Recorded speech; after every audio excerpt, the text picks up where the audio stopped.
So I'm here with Selena Bray from Hinckley in Leicestershire. Tell me, Selena, your involvement in dog agility. When did it start? Lots and lots of years ago, when I was about 6, I dragged my dad along to our local dog club, started doing obedience, and then that merged into agility. It absolutely fantastic for both of us. It meant that my dad and me could spend a lot of time together, whereas my brother always went out playing football and cricket, and it was a nice thing for my dad to get involved in as well. And how and where do you find your dogs? For me, I have a look through different breeders that I know of, a bit of word of mouth, find out who the better ones are, do a bit of history checks on the dogs and see that there's no problems or issues with them, much the same as horses really. So it's just, having a good look at them, seeing what you like about them, different traits that each dog, each breed have got its own natural traits, what you can work with and what you enjoy working with. That tends to be what I go for. Normally when I see the litter, it's normally the naughty one in the litter that I like, the cheek. And tell us about your dog Raid here. Well, Raid is a Devon Gem working Cocker Spaniel. She's all the way from Devon. She's absolutely lovely, beautiful pet to have. Lovely family dog, really, really nice at home, very quiet, but you stick her in front of that equipment and she's there, switched on, very sporty little machine and loves it. Fantastic work ethic for a dog. Do you look for a particular breed or type of dog? For me personally, I look for a personality. I like to have that dog that's got that cheek, got that little bit of naughtiness, that charisma. That's really what entices me to a particular dog.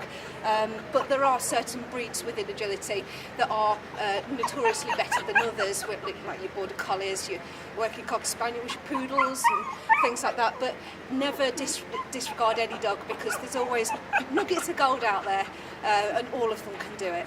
So have you had any particularly challenging dogs along the way? Actually, a Blue Mole Border Collie was my biggest challenge. She was an absolute nightmare. It took me 4 years to get into a ring, but when we did, she was absolutely fantastic and so worth the wait. I think as long as you work with the dog, normally you'll come out of it lots better. They are fantastic. It's just building that bond and that partnership, and as soon as you've got that, they're there. So is dog agility something that anyone can do with their dogs? Yes, definitely. So my dad still does it, and he's an old man now. He's decades old.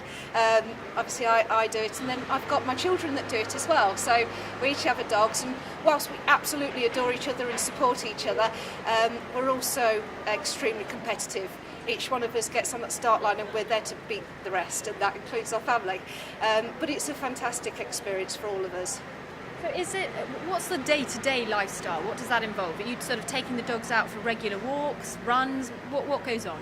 Yeah, so my day-to-day is feed them, make sure they've got a real good healthy diet, make sure they're well exercised, and that's just lead walking, because that really does promote the health and the heart muscle and everything else to go with it. But also that attitude and building that bond and that partnership with the dog.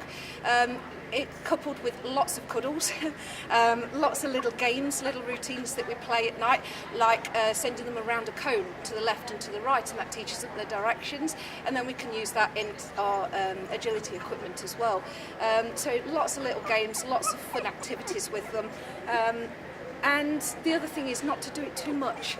Sometimes people can overburden the dog. Hours and hours of training is no good for a dog. It's little short blasts of exercise. It's all they need, and they learn so quick and they enjoy it as well. And what is being done in this country to grow the sport? There's lots being done. It's a sport for everybody. It's very welcoming. Obviously, with 3 generations of my family doing it, my young 20-month-old child was in. My son was in the collecting arena holding Raid with his dad.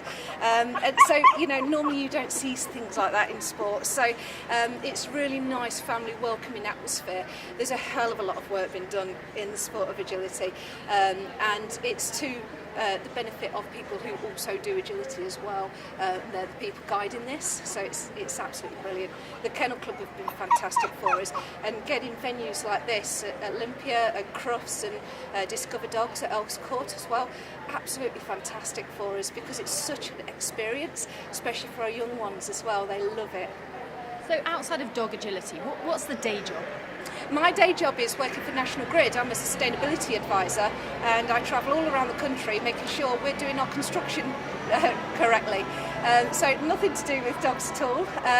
But you never know. That's another nice thing with agility. You never know who you were speaking to. One minute it'll be, I don't know, very General Joe Bloggs, and the next minute you're talking to a multimillionaire, but you would not know that at all ever. And tell me a bit more about your father, because he's been involved in this sport for a very long time as well, hasn't he? Yeah, like I said, he's like a dinosaur out there. He's decades old. But yeah, Alan Bray, fantastic handler, been at the top of his game for over 3 decades now. So similar to me. Real good work ethic with the dogs, absolutely adores his dogs, and just adores spending time with us as well. So he's got a day job as well and does this on the side. So he works for Agria Pet Insurance, so he goes out and promotes he's a marketing expert in that, so he's out promoting their insurance company. So that's his day job, which is a little bit more related to the dogs side of things, but it's good because he understands what we're looking for. But then this agility kind of takes over. It becomes more than a hobby. It's more of a, what do you do in your spare time? We have no spare time. It's all about the dogs. How many dogs do you have? I have 6 dogs in total for the whole family, but I'm a bit greedy because I work 3 of those dogs, so I am very greedy. Fantastic. And where are you next after Olympia? After Olympia, I'll be concentrating on Crufts, and I've got another couple of championship shows coming up as well, which will be in Preston area, so I'll be looking at those as well, making sure I do plenty of work to prepare for them. Well, we wish you the best of luck. Thank you. Thank you. Thank you.